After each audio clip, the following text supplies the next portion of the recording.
Hello, everyone. Welcome to Social Justice. Let's begin.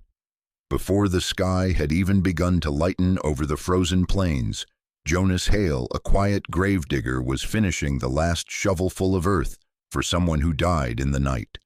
A stranger had arrived in a horse-drawn wagon, dropped a few bills, and gave the instructions. No name, no questions. Bury her before sunrise. Jonas looked down.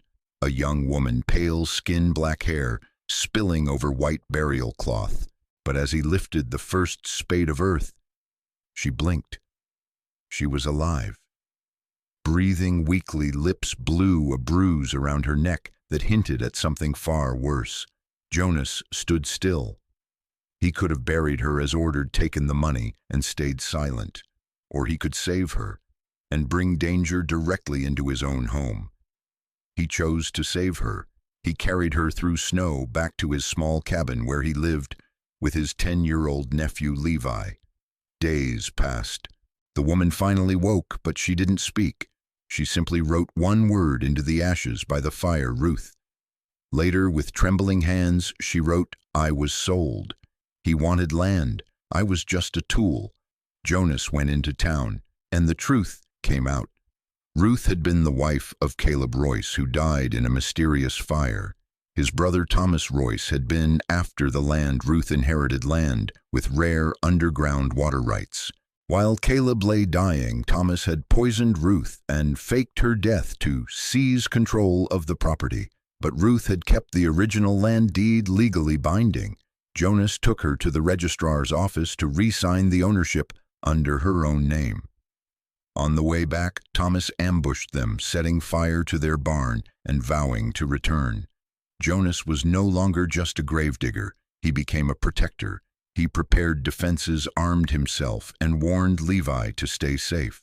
The final standoff came at dawn. Thomas rode in with 3 armed men. Gunfire ripped through the cabin, but Ruth didn't hide. She stepped outside, rifle in hand, fighting beside Jonas and Levi.